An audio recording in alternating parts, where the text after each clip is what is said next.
Graças para meus irmãos. Os irmãos podem sentar.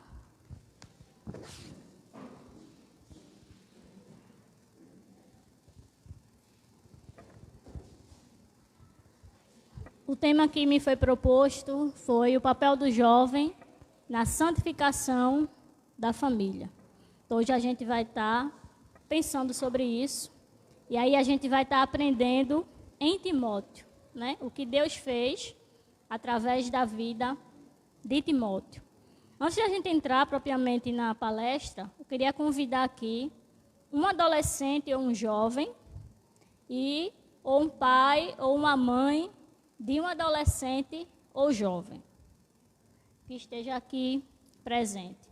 Você pode ser voluntário, ou também, se quiser, eu posso chamar, não tem problema nenhum. Não tenho problema com isso. Então, eu queria um jovem ou adolescente e um pai ou mãe de um jovem ou adolescente. Jovem vem Nathalie e a mãe vem Mônica, né? Vamos lá.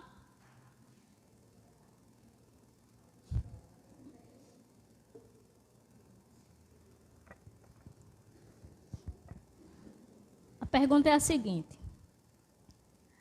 Primeiro eu vou começar por Nathalie, né? Como você pode descrever a adolescência e juventude?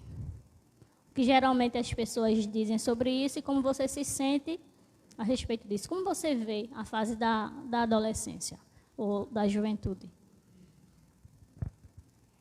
Eu vejo como um momento onde eu, né, no papel, é um momento onde você está meio confuso, porque para certas coisas você não pode fazer porque você não é mais criança, e outras coisas que você não pode fazer porque você não é adulto.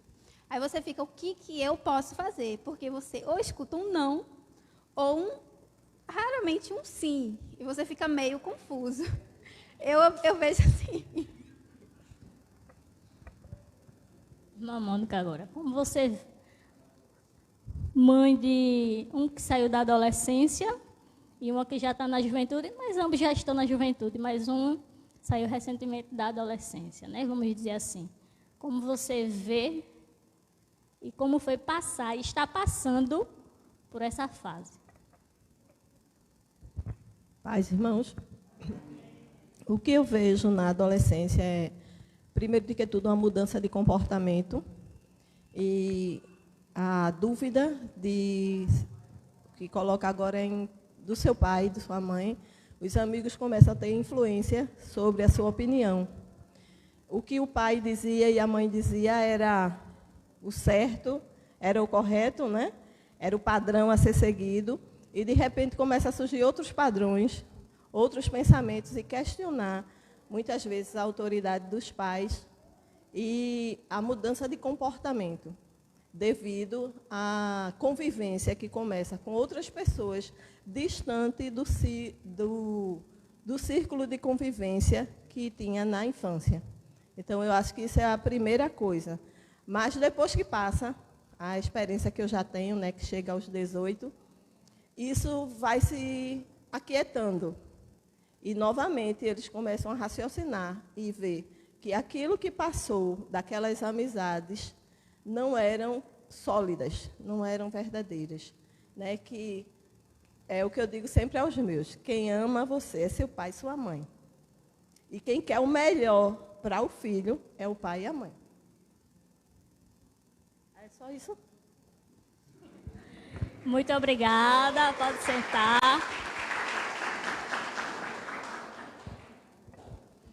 Quando a gente vai falar da adolescência ou da juventude, quem nunca ouviu, né? Essa é a fase, como a Nathalie disse, da confusão. É a fase da timidez, né? É a fase da aborrecência, né? É isso que a gente escuta e muitas vezes a gente concorda com o que o mundo fala sobre adolescência e juventude. No entanto, hoje a gente, com fé em Deus, o Espírito Santo ilumine vocês e a mim, como tem me iluminado durante a preparação dessa palestra, para que a gente venha aprender, né, sobre Deus através da vida de Timóteo, né? Convido você agora a ficar de pé e abrir a sua Bíblia em 2 Timóteo, capítulo 1. Vamos ler do verso 5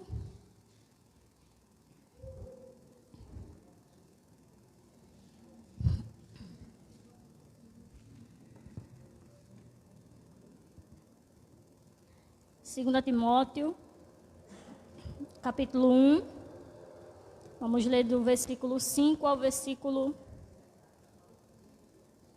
10.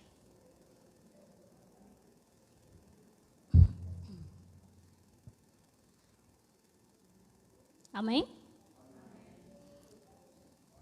Paulo, escrevendo a Timóteo, ele vai dizer o seguinte: trazendo à memória a fé não fingida que há em ti, a qual habitou primeiro em tua avó Loide e em tua mãe Eunice, e estou certo de que também habita em ti.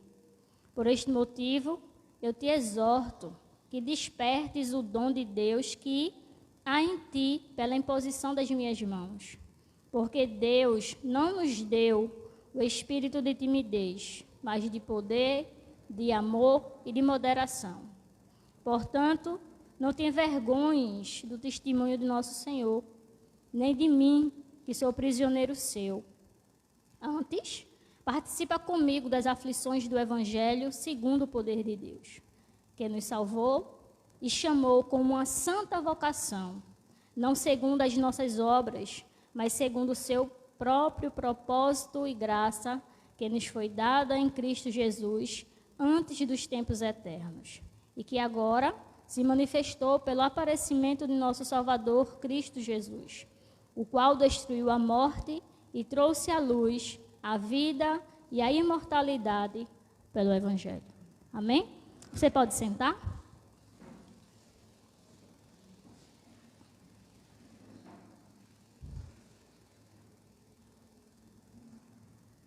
Antes da gente entrar propriamente dito, a título de introdução, quando a gente fala sobre família, já que a gente está no mês da família, a gente pode dizer que estamos falando sobre o chamado a ser igreja doméstica, né? Lugar privilegiado onde se espera que se dê a transmissão da fé. É na família que a fé dos nossos pais nos é transmitida, e essa é uma missão importantíssima, né? Quando a gente olha para a leitura que a gente fez, a gente vai ver justamente isso. A fé que Timóteo tinha era da sua avó e da sua mãe. A igreja, essa que nós estamos agora, é uma, vamos dizer que é uma coletividade daquelas igrejas menores que são nossos lares. Se a igreja vai mal, é porque os lares vão mal, né? A igreja começa dentro da nossa casa. A família já é uma pequena igreja.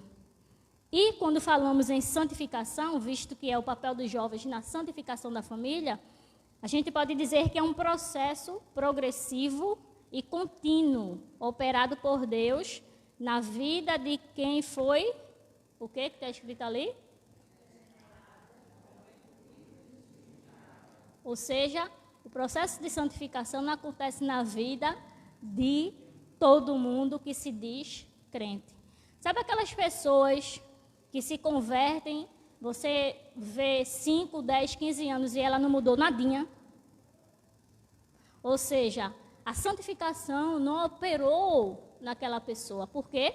Porque ela não foi convertida, ela não foi regenerada e muito menos justificada por Deus. Ela está apenas ainda convencida de que Deus existe e frequenta uma igreja. E ainda nesse processo de santificação, a gente continua dizendo que no processo da santificação, o cristão é ensinado e moldado a viver cada vez mais para Cristo, numa vida de retidão conforme a vontade do Senhor, né? Ou seja, já ouviu também dizer que venha para Jesus que todos os seus problemas vão ser resolvidos, todas as tristezas angústias, agonias vão se acabar, como se o chamado do Evangelho fosse para isso. No entanto, a gente entende, no processo da santificação, Cristo, né, nos chama, Deus nos chama para nos transformar a figura do seu Filho Jesus Cristo. Por isso que na santificação a gente diz que é um processo. Um processo. Hoje a gente está menos parecido com Cristo do que a gente vai estar amanhã e assim progressivamente. Não é algo milagroso. Eita, me converti hoje, amanhã eu já estou com uma auréola na cabeça, de tão santo que eu me tornei. Não. Santificação é um processo que a gente vai viver aqui na terra, todos os dias tentando nos transformar e nos moldar a figura de Cristo. 3 coisas importantes antes da gente entrar propriamente nos pontos que eu quero destacar sobre Timóteo é o seguinte. Vou pedir para a Renata abrir Atos 16, 1 e 2. Quando a gente olha para a vida de Timóteo, a gente vai ver que ele era filho de um gentio grego. E a sua mãe, ela era judia, realmente, mas o seu pai, ele era gentio e era grego. Por isso, quando a gente lê a Escritura, a gente vai ver Paulo dizendo que a fé que ele recebeu foi transmitida pela sua avó e sua mãe. Pode ler, Renata.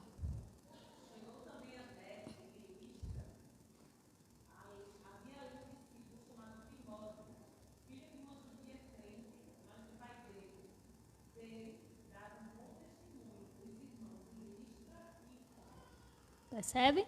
Então, Timóteo, ele tinha exemplo de um pai gentil e grego e de uma mãe judia, né? E aí ele cresceu ouvindo a sua mãe e passou a servir ao Deus da sua mãe.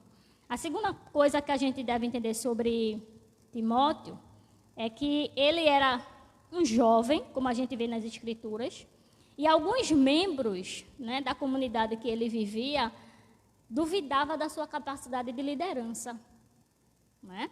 A gente vai ver isso em 1 Timóteo 4,12. Pelo fato de Timóteo ele ser jovem, alguns, mesmo dando bom testemunho, como a gente viu no texto que Renata leu, dando bom testemunho dele, alguns ainda tinham um certo receio, porque ele era muito jovem, e Paulo tinha chamado e o separado para o ministério. E uma terceira coisa que a gente aprende também é que no livro de Atos, podemos perceber como ele era querido entre os membros da igreja que tinha sido plantada ali. Ele tinha uma boa conduta e os irmãos, tanto de Listra como de Icônio, davam bom testemunho dele. E aí eu abro um parênteses aqui e pergunto aos jovens: o que os irmãos podem dizer de você dentro da igreja?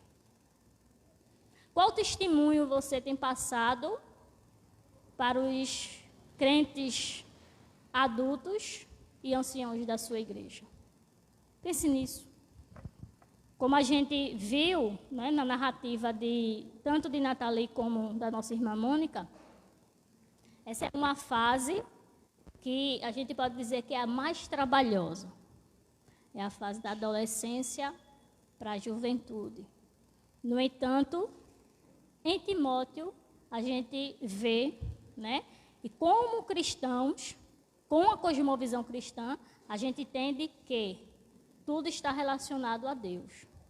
Então, se Deus fez com que, né, na sua chamada a Timóteo, ele fosse o mesmo jovem, sem passar por essas confusões, essa aborrecência, ele pode fazer em você.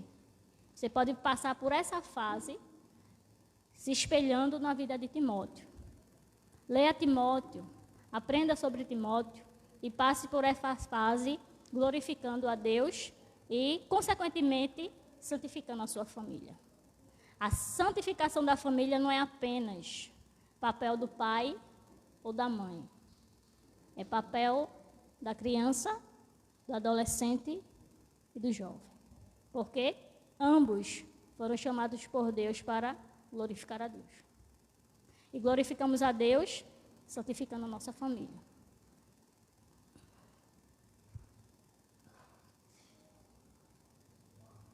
Léo. Pode passar, Léo. O primeiro ponto, você pode ver aí, né? O jovem santifica a sua família quando mantém a fé de seus pais. E aí a gente vê, vamos lá todos ler juntos, o versículo de 2 Timóteo 1:5.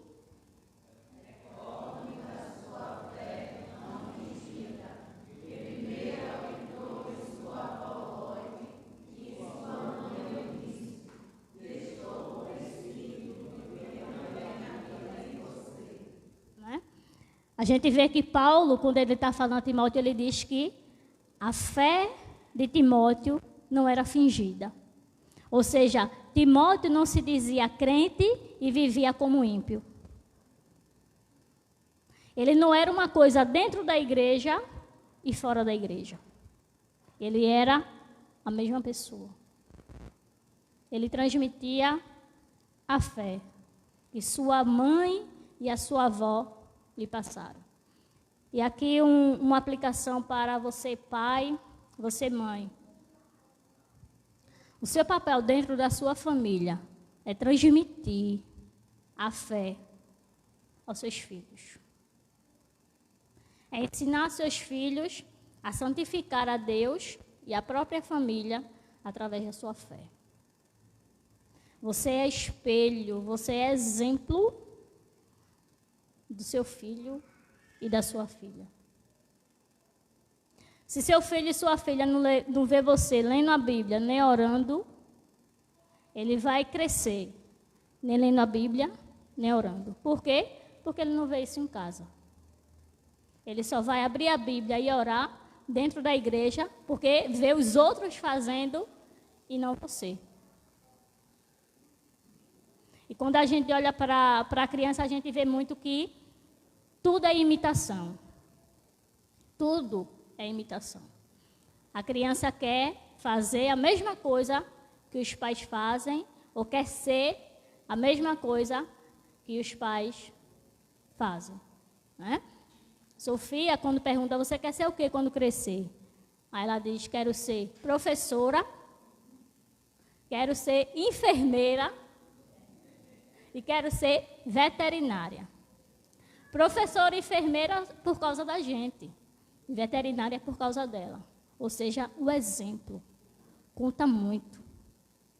Então, pai e mãe, transmita a fé que você tem aos seus filhos. Pode ter certeza que quando chegar na fase da adolescência e da juventude, ele vai dar muito menos trabalho do que aqueles que não têm instrução desde a infância. Vai dar muito menos trabalho. Vai ser muito menos levado por amigos quando chegar nessa fase na escola. Por quê? Porque já tem inculcado o que é certo, o que é errado, de acordo com a palavra do Senhor.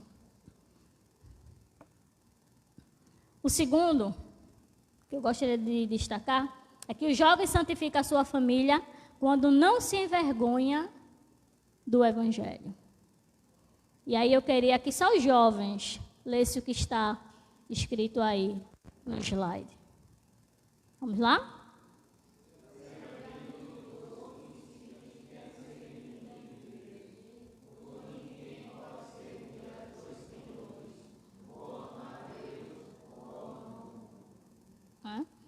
Se você quer ser amigo de todos, pode ter certeza que você vai ser inimigo de Deus. Por quê? Porque quando você está na roda dos seus amigos, e a maioria são ímpios, você vai tentar se portar como eles. Ou seja, você vai se envergonhar do Evangelho.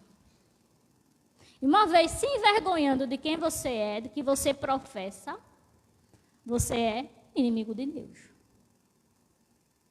Ou você ama a Deus, ou você ama o mundo. Ambos não dá. Ah, Luciana, você quer dizer então que eu não posso ter amizade? Pode ter amizade. Agora, como a irmã Mônica disse, amigo, só pai e mãe.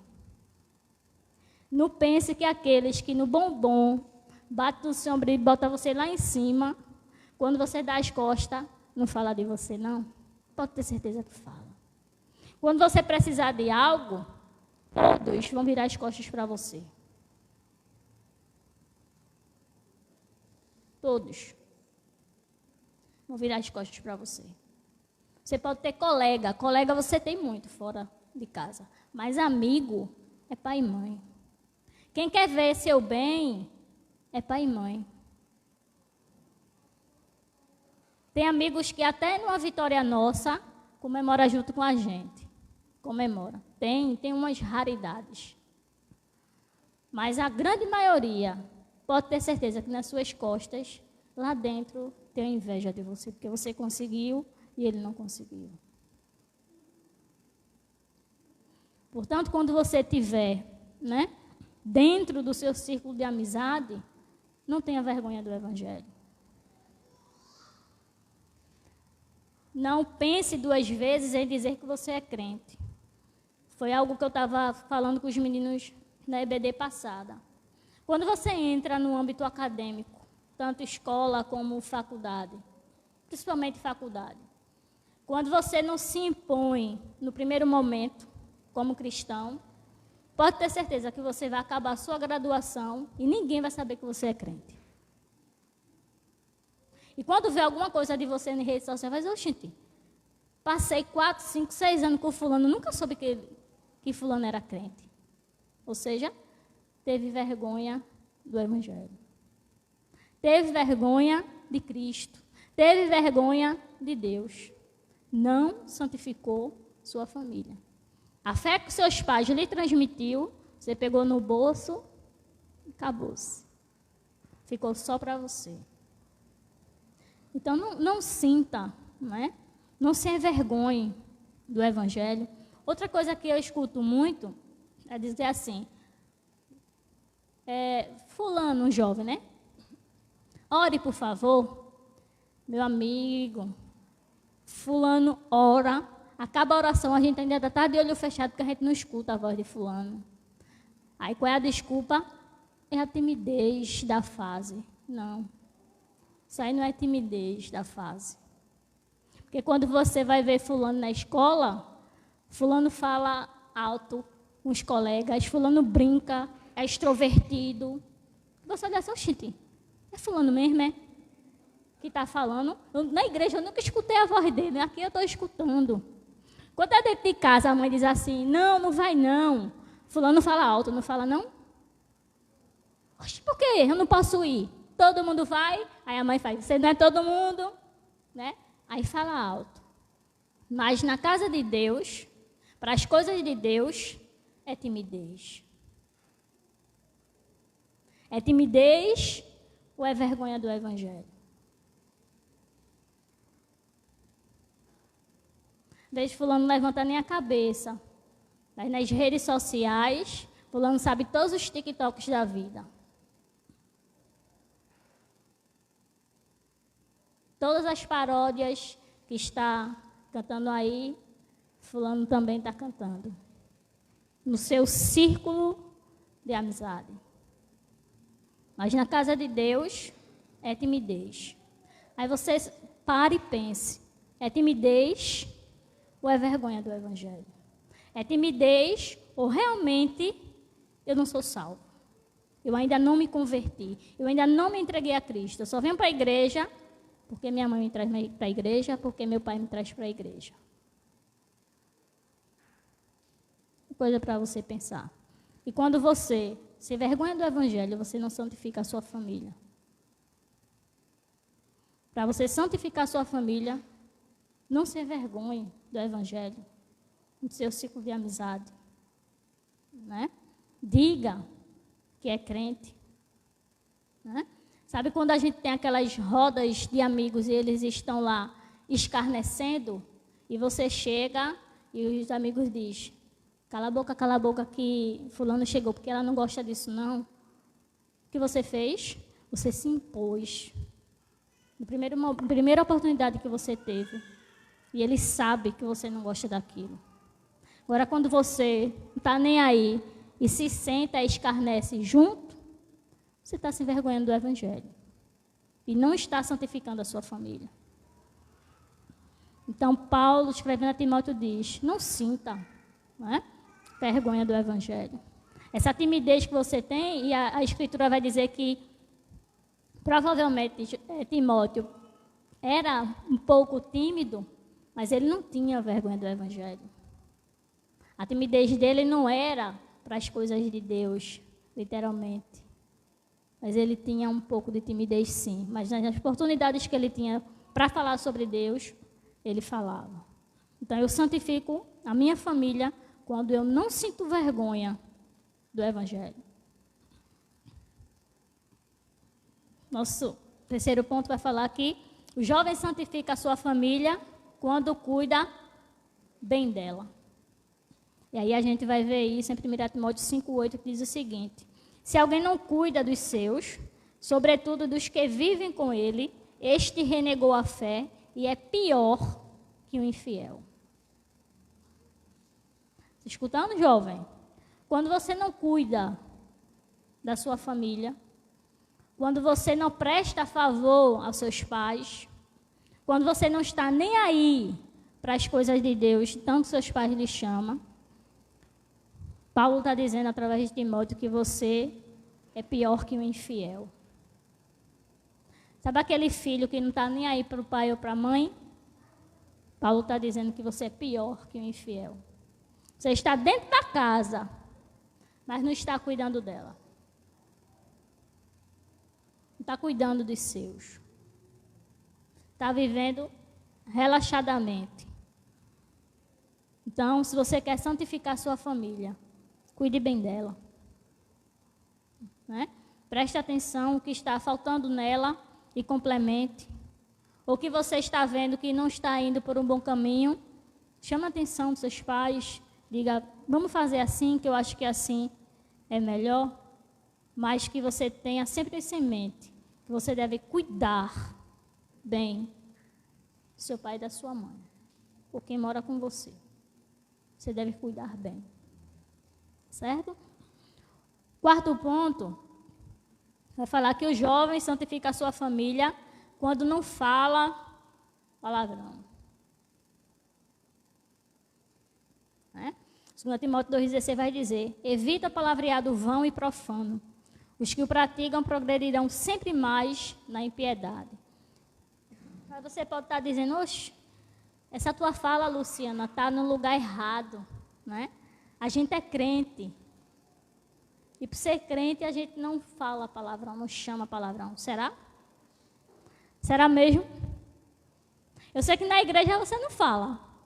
Né? Até porque se falar e alguém ouvir, você vai ser chamado a atenção pelo pastor. Mas será que na escola, na faculdade, na vizinhança, para ser o descolado, a descolada, a amiga de todos, o amigo de todos, será que você não é mais uma Maria vai com as outras, vê os outros falando e fala também? Falar palavrão é pecado. Infelizmente, isso acontece no meio de crente. Me lembro que certa vez eu fui para um congresso de jovens e estava tendo o futebol deles lá. Quando acabou a partida, o jovem veio e assim conversando com os outros disse o seguinte: quer conhecer um crente? Jogue bola com ele. Ou seja, na pelada que estava tendo dentro do congresso de jovens, os crentes estavam tudo lá chamando palavrão.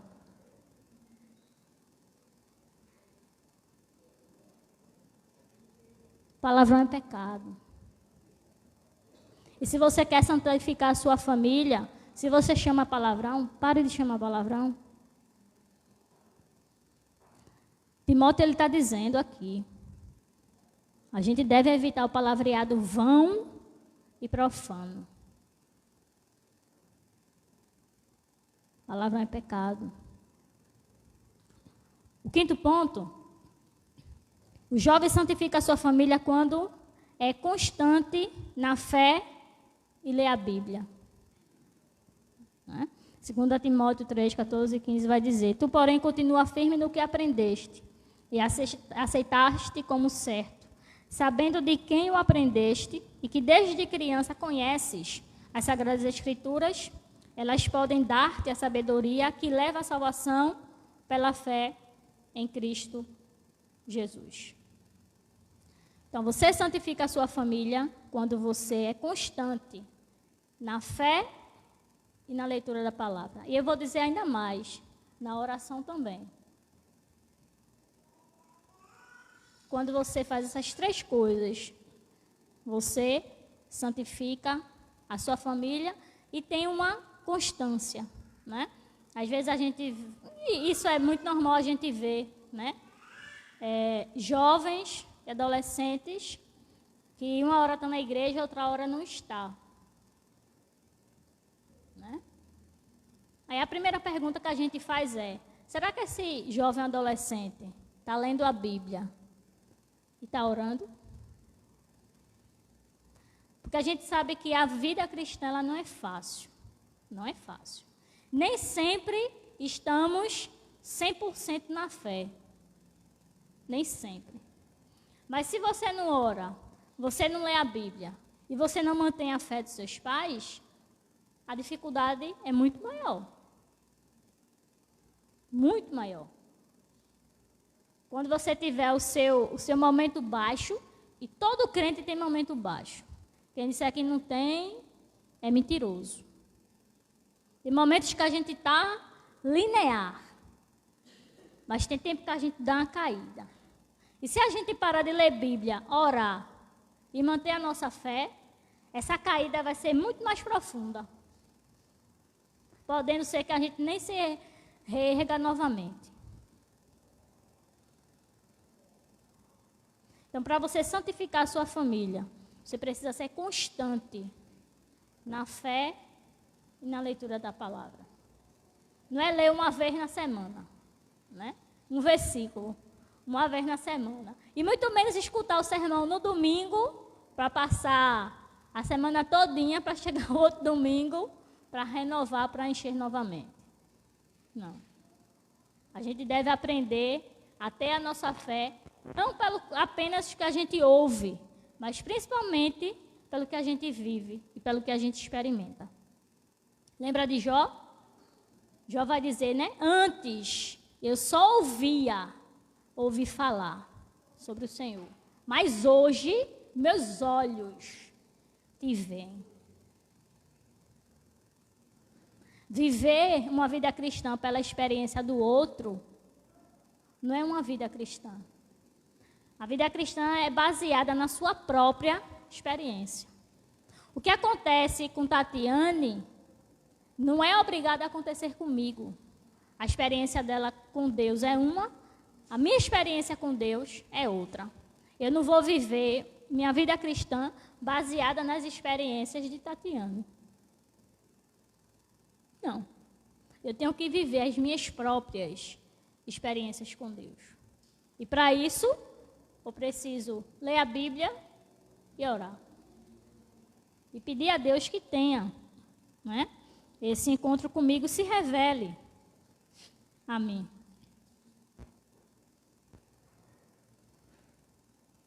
O ponto 6 vai falar sobre o seguinte: o jovem santifica a sua família quando zela por seu comportamento na igreja. O jovem santifica a sua família quando zela por seu comportamento na igreja. 1 Timóteo 3,15 vai dizer isso, né? É preciso que saibas como comportar-te na casa de Deus, que é a igreja do Deus vivo, coluna e sustentáculo da verdade. Como você tem, né, zelado pelo seu comportamento na igreja?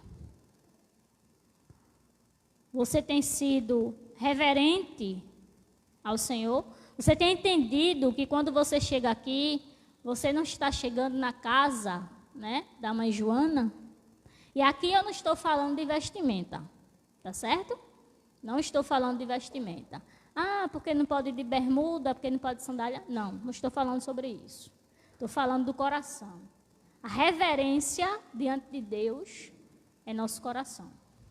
Como você tem chegado aqui na igreja e tem se portado aqui na igreja pelo seu comportamento? Você tem sido reverente? Você tem zelado por isso?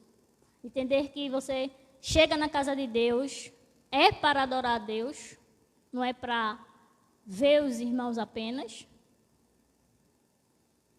Às vezes a gente vem para a igreja só porque fulano vai estar lá, né? E não vê a semana todinha, tem que botar os papos em dias. Mas não, você tem que vir para a igreja para adorar a Deus. Para adorar a Deus.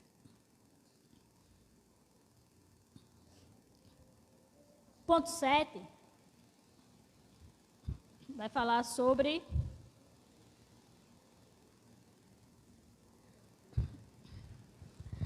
o jovem santifica a sua família quando busca ser puro. 1 Timóteo, capítulo 5, versículo 22, parte C. O jovem santifica a sua família quando busca ser puro. E aí a gente vai entrar em algumas questões aqui. Pode passar, Léo. O que diz a cultura sobre a pureza? Vamos lá, todo mundo lê aí?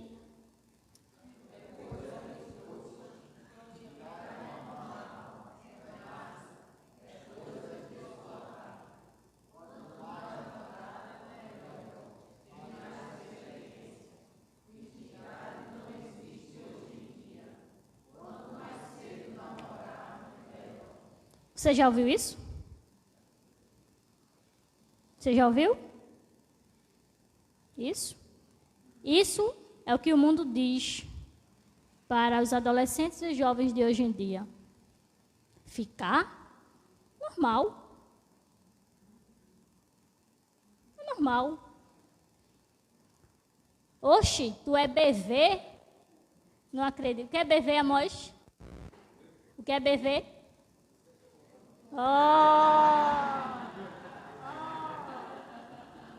Tá vendo? É assim que a gente pega, né? BV, oxe, isso não existe não. É bestalhada, tu é bestalhada, tu ainda é BV. O que é BV, Larissa? Né? Você nunca beijou, né? Boca virgem, que dizem aí. Oxe, pai, que bestalhado. 12 anos, 11 anos, nunca beijou. É otário mesmo, né? Não é otário. É isso que o mundo diz. É isso que os nossos amigos que a gente diz que tem na escola dizem pra gente. Esses são os conselhos que nossos amigos nos passam dentro da escola. É normal ficar. Oxe, fulana, ficou comentado dos meninos da sala. Está aí viva para contar a história. Tem experiência para nos dar. Né? Felizmente é isso que a nossa cultura tem passado para os nossos jovens e adolescentes hoje em dia. E aí a gente não fala só em amizade, a gente fala em filme, seriado. Isso tudo é normal. Pureza, castidade. Castidade, isso é do tempo da minha avó. Hoje, eu nunca ouvi essa palavra. O que significa isso? Eu acho que é do tempo da minha avó. Porque o mundo não fala disso. Para eles, isso não existe. Passa aí, Léo. E aí, aqui a gente vai... Vou perder algumas amizades, né? Vou até engolir seco. Tem certos assuntos, né? E eu acredito que praticamente todos, não existe consenso, né? Até dentro da teologia não existe consenso, né? Cada teólogo que diga uma coisa, um é a favor, outro é contra, outro é mais ou menos. Dentro da própria teologia, no mesmo livro, há várias interpretações, né? E o meu objetivo aqui não é causar polêmica. No entanto, é passar aquilo que eu acredito como verdade, segundo a Escritura. Né? Então, qual é a idade certa para namorar. Será que tem idade certa para namorar? Existe? Tem, Larissa, idade certa para namorar? Aí eu pergunto, e tu? Ai, Carlos. Um tempo desse, foi? Né? Isso é uma pergunta que vale 100 milhões de dólares. Né? Mas, certa vez eu escutei o pastor Aurivan, lá na estância, uma programação que teve de cara com o pastor. E aí era uma roda, alguns jovens sentavam e ele ficava no centro e as perguntas eram livres. Né? E essa pergunta saiu para ele. Pastor, qual a idade certa para namorar? E ele parou, os adolescentes naquela expectativa, achando que ele ia dizer alguma idade específica, né? E ele pensa e ele diz o seguinte, que eu concordei plenamente com ele. Quando ele disse que a idade certa para namorar é quando você pensa em casar. Eu quero casar. Então eu começo a namorar. Para que um adolescente de 11, 10 anos, 12 anos, está com namorado? 11, 12 anos não tem expectativa nenhuma sobre casamento. Nem sobre a própria vida profissional. Né? Para casar exige muita coisa. E a primeira delas é você ter um teto para morar. Você não pensa em casar e morar com seu pai, né? Porque a Bíblia diz que a gente deve fazer o quê? Deixar pai e mãe. Se você não tem condições de comprar uma casa, mas que você tenha condições de alugar uma casa pelo menos. Né? E para isso você tem que ter dinheiro. E para isso você precisa trabalhar. Pode falar, Renata.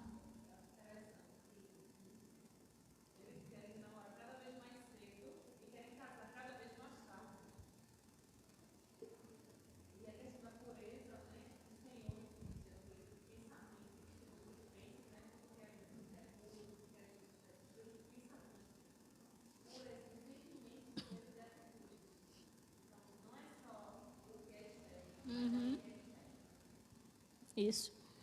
E eu não penso, eu ainda vou mais além. Não apenas o casar tardio. Tem aqueles que nem pensam em casar. A grande maioria nem pensa em casar. Preferem viver uma vida de marido e mulher, mas cada um em sua casa. Por quê? Porque não vai ter gasto, não vai quebrar a cabeça, não vai bater cabeça também, né? E é muito mais prático. Continuo vivendo às custas de mãe e painho. E quando eu tiver minhas necessidades físicas, vou para qualquer lugar. Né? Então, aí, para os adolescentes, para os jovens, né? Se você quer namorar, pense se você está pronto para casar. Até porque quando a gente vai para a escritura, quando fala em um tema namoro, não existe. Por quê? Porque já era praticamente um noivado, casamento. Já era prometido pelos pais. Né? Quando a gente olha para Maria, mais ou menos 16 anos, já era prometida a José. Né? Passa aí, Léo, por favor. E aí vamos ler o que a Bíblia diz sobre pureza. Vamos lá?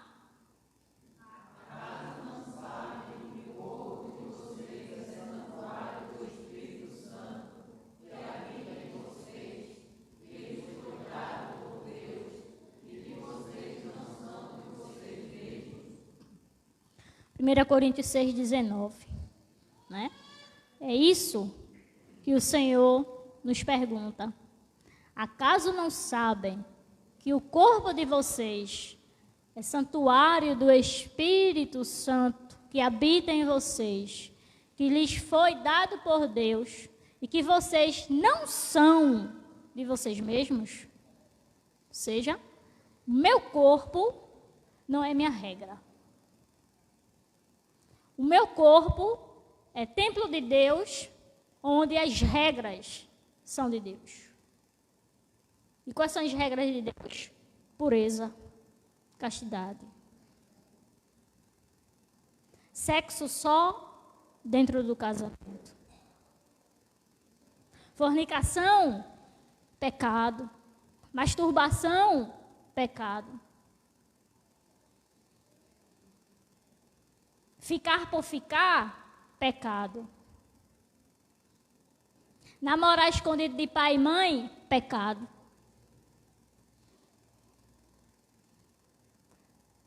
Se você é jovem, cristão, de fato e de verdade, como você professa, você deve entender que o seu corpo é templo do Espírito Santo. Hoje o Espírito Santo habita no nosso corpo.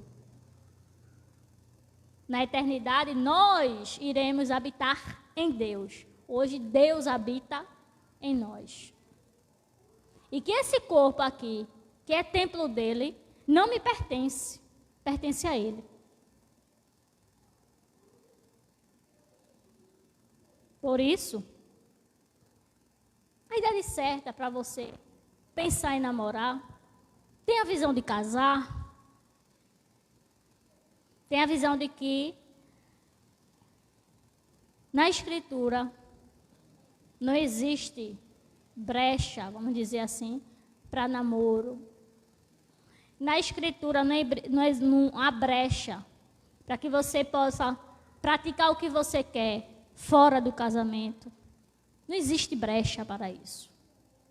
Se você de fato é cristão, se você quer santificar a sua família, você precisa buscar ser puro.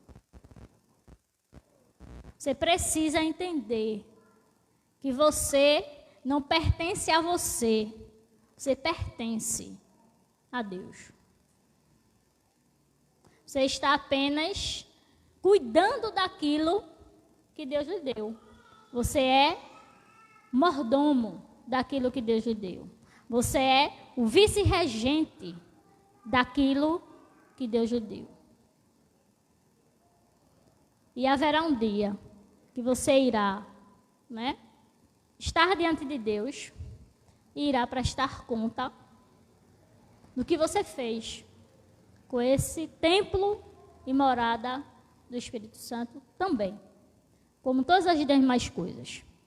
Passa aí, Léo, por favor. Então, a nossa aplicação final, eu resumiria, e eu resumi apenas numa palavrinha ali, que é honra. O jovem santifica a sua família quando honra seus pais. O jovem santifica a sua família quando ele obedece seus pais. Honra teu pai e tua mãe. É qual o mandamento mesmo? Olha como está afiado. Quinto mandamento, Honra teu pai, tua mãe, para quê?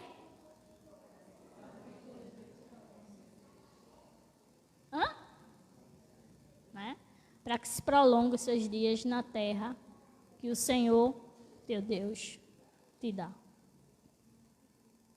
Quando eu obedeço a meu pai e minha mãe,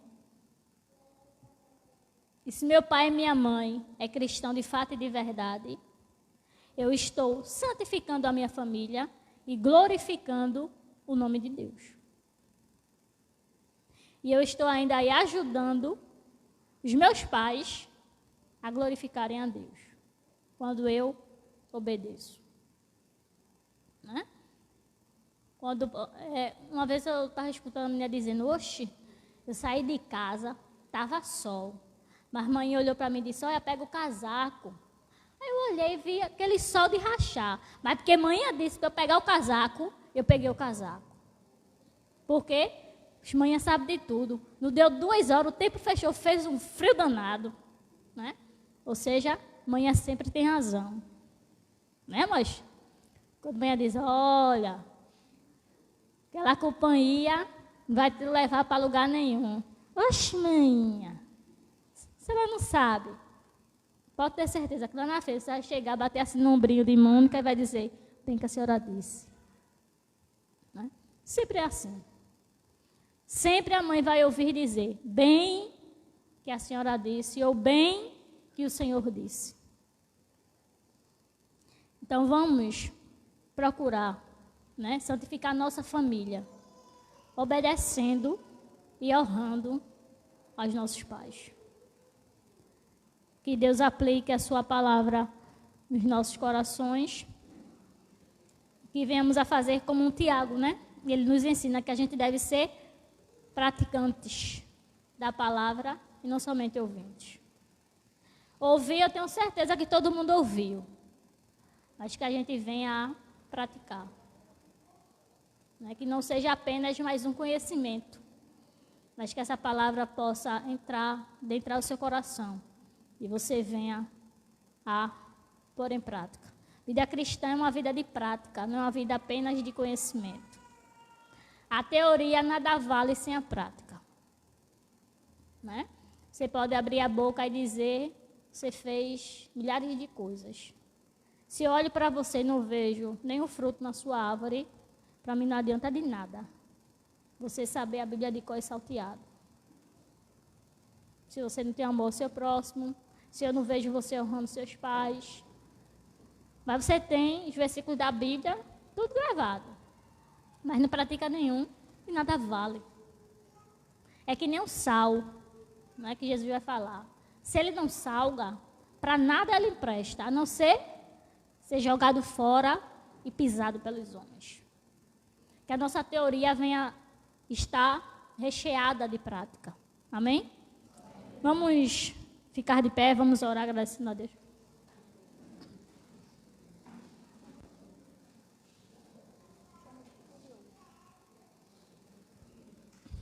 Vamos curvar nossas cabeças, vamos orar agradecendo a Deus por mais um Clube 316, agradecendo a Deus por sua palavra e pelo mais um encontro da família. Amém? Curvemos nossas cabeças e oremos ao Senhor. Santo amado Deus, queremos te agradecer. Queremos bendizer teu santo nome. Queremos desde já, Senhor, te agradecer. Porque verdadeiramente teu Espírito Santo, ele fala aos nossos corações. Porque verdadeiramente a tua palavra é a verdade. Porque verdadeiramente, Senhor, nada foge ao teu controle. Porque verdadeiramente, Senhor, como cantamos aqui, as tuas misericórdias, elas são infinitas. E são por elas que hoje estamos aqui. Te bendizemos por tudo. E te pedimos, Senhor, que venhamos a aprender do Senhor através de Timóteo. Como jovem, ele pode santificar sua família. Que nossas atitudes e nossas ações venham ser conforme aquilo que nós professamos e acreditamos. Que a nossa fé não venha a ser uma fé fingida. Que não venhamos apenas a ser crentes dentro da igreja. Que não venhamos apenas ser luz no meio da luz. Mas que verdadeiramente venhamos ser luz em meio às trevas. Nos leva, Senhor, a ser luz em meio às trevas. Que diante, Senhor, das adversidades, que diante, Senhor, das nossas amizades, não venhamos a nos desenvergonhar do Senhor. Que não venhamos, Senhor, a preferir ser inimigo teu e amigo dos homens. Tem misericórdia de nós, Senhor. Tem misericórdia de nós, Senhor, quando muitas vezes nós achamos que sabemos de tudo, quando na verdade não sabemos de nada. Nos ajuda, Senhor, a nos mantermos puros, assim como tua palavra diz. Nos ajuda, Senhor, a buscarmos cada dia mais a santificação. Pois a tua palavra diz que sem santificação ninguém verá o Senhor.